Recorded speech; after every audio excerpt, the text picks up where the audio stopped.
जरा मरण दुख रहती तनु, जरा मरण दुख रहती तनु, समर्जित जन को एक छत्र रिपुहीन महे राज कलपोषत हो। एक छत्र रिपुहीन महे राज कलपोषत हो। मेरा शरीर वृद्धावस्था अर्थात वृद्धावस्था मृत्यु और दुख से रहित हो जाए, मुझे युद्ध में कोई न जीत सके और पृथ्वी पर मेरा 100 कल्प तरु 100 कल्प तक एक छत्र अकंटक राज्य हो। कहे तापसी नृपु ऐसे ही हो, कारण एक कठिन सुन सो। कालो तू अपदुनाई सीसा, एक बेप्र कुल छाड़े महिषा। तप बल विप्र सदा बरि आरा, तिनके कोप न को रखवारा। जो विप्र ने बस करहु नरेसा, तो तू बसु विधि विष्णु महेशा। जो विप्र ने बस करहु नरेसा, तो तू बस विधि विष्णु महेशा। तो तू बसु विधि विष्णु महेशा। तपस्वी ने कहा, हे राजन ऐसा ही हो, पर एक बात कठिन है, उसे भी सुन लो। हे पृथ्वी के स्वामी, केवल ब्राह्मण कुल को छोड़कर काल भी तुम्हारे चरणों पर सिर नवाएगा। तप के बल से ब्राह्मण सदा बलवान रहते हैं, उनके क्रोध से रक्षा करने वाला कोई नहीं है। हे नरपति, यदि तुम ब्राह्मणों को बस में कर लो तो ब्रह्मा विष्णु और महेश भी तुम्हारे अधीन हो जाएंगे। चलन ब्रह्म कोलो शनु बरियाई, सत्य कहूँ दो भुजा उठाई। विप्र श्राप बेनु सुनु महिपाला, तोर नाश नहीं कवनेहु काला। हर से उराऊ बचन सुनिताशु, नाथ न होई मोर अवनाशु। तव प्रसाद प्रभु कृपा निधाना, मोकहु सरवो काल कल्याणा। तव प्रसाद प्रभु कृपा निधाना, मोकहु सरवो काल कल्याणा। ब्राह्मण कुल से जो जोर जबरदस्ती नहीं चल सकती, मैं दोनों भुजा उठाकर सत्य कहता हूँ। हे राजन सुनो, ब्राह्मणों के शाप बिना तुम्हारा नाश किसी काल में नहीं होगा। राजा उसके वचन सुनकर बड़ा प्रसन्न हुआ और कहने लगा, हे स्वामी, मेरा नाश अब नहीं होगा।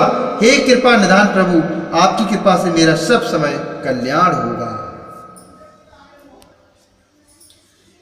एवमस्तु कहे कपट मुनि, बोला कुटिल बहोरी। मिलबु हमारे भुलाव निज, कहू तात हमही न खोरी। मिलबु हमारे भुलाव निज, कहू त हमही न खोरी। एवमस्तु ऐसा ही हो कहकर वह कुटिल कपटी मुनि फिर बोला, किंतु तुम मेरे मिलने तथा अपने राह भूल जाने की बात किसी से कहना नहीं, या यदि कह दोगे तो हमारा दोष नहीं।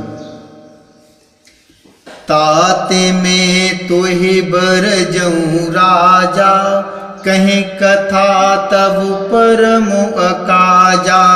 छठे श्रवण यह परत कहानी, नासे तुम्हारे सत्य मम बानी। नासे तुम्हारी सत्य मम बानी। यह प्रगटे अथवा द्विज श्रापा, नासे तोरे सुनु भानु प्रतापा। आने उपाय निधन तब नाही, जो हरिहर को पही मनु माही।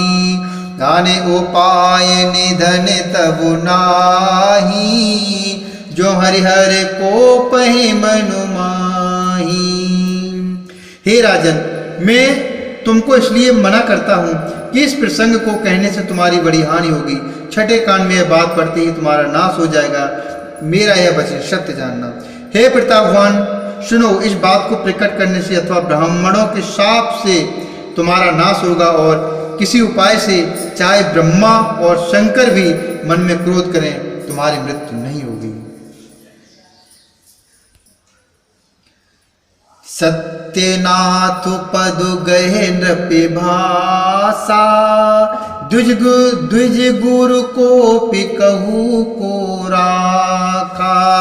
राखई गुर जो को पे विधाता, गुरु विरोध नहीं को जग त्राता।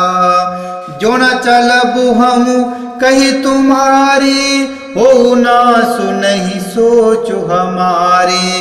एक डर डर पतु मन मोरा, प्रभु मई देव श्राप अति घोरा। एक डर डर पतु मन मोरा, प्रभु मई देव श्राप अति घोरा। राजा ने मुनि के चरण पकड़कर कहा, हे स्वामी, सत्य ही है। ब्राह्मण और गुरु के क्रोध से कहिए कौन रक्षा कर सकता है। यदि ब्रह्मा भी क्रोध करे तो गुरु बचा लेते हैं, पर गुरु से विरोध करने पर जगत में कोई भी बचाने वाला नहीं है। यदि मैं आपके कथन के अनुसार नहीं चलूंगा तो भले ही मेरा नाश हो जाए, मुझे इसकी चिंता नहीं है। मेरा मन तो हे प्रभु केवल एक ही डर से डर रहा है कि ब्राह्मणों का शाप बड़ा भयानक होता है। हो हे विप्र बसी कवन विधि, कहू कृपा करिसो। तुम तज दीन दयाल निज, हेतु न देखूं को। तुम तज दीन दयाल निज, हेतु न देखूं को। वे ब्राह्मण किस प्रकार से बस में हो सकते हैं, कृपा करके वही भी बताइए। हे दीन दयालु, आपको छोड़कर और किसी को मैं अपना हेतु नहीं देखता। सुनि नृपु विविधि जतनि जग माही, कष्ट शाब्द पुनि होहि कि नाही। अहिए के अति सुगम उपाई, तहाँ परंतु एक कठिनाई। तहाँ परंतु एक कठिनाई। मम आधीन जुगति नृप सोई, मोरु जावु तब नगर न होई। आजु लगे अरु जब ते भयऊ, काहू के ग्रह ग्राम ना गयऊ। काहू के ग्रह ग्राम ना गयऊ। तपस्वी ने कहा, हे राजन, सुनो, संसार में उपाय तो बहुत हैं, पर वे कष्ट साध्य हैं, बड़ी कठिनता से बनने में आते हैं, और इस पर भी सिद्ध हो या ना हो उनकी सफलता निश्चित नहीं। हाँ, एक उपाय बहुत सहज है, परंतु उसमें भी एक कठिनता है। हे राजन, वह युक्ति तो मेरे हाथ में है, पर मेरा जाना तुम्हारे नगर में हो नहीं सकता। जब से पैदा हुआ हूं तब से आज तक मैं किसी के घर अथवा गांव नहीं गया। जो न जाऊं तब हो ये अकाजू, बना आये सुमंजस आजू। सुनु महिषी बोले मृदुबानी, नाथ निगम अशुनीत बखानी। नाथो निगम अशनीत बखानी, बड़े स्नेह लगुन पर करही।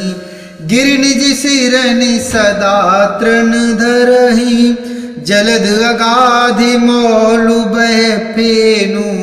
संतति धरनि धरति सिर रेणु, संतति धरनि धरति सिर रेणु। परंतु यदि नहीं जाता तो तुम्हारा काम बिगड़ता है। आज यह बड़ा असमंजस आ पड़ा है। यह सुनकर राजा कोमल वाणी से बोला, हे नाथ, वेदों में ऐसी नीति कही है कि बड़े लोग छोटों पर स्नेह करते ही हैं। पर्वत अपने सिरों पर सदा तृण अर्थात घास को धारण किए रहते हैं। अगाध समुद्र अपने मस्तक पर फेन को धारण करता है और धरती अपने सिर पर सदा धूल को धारण किए रहती है।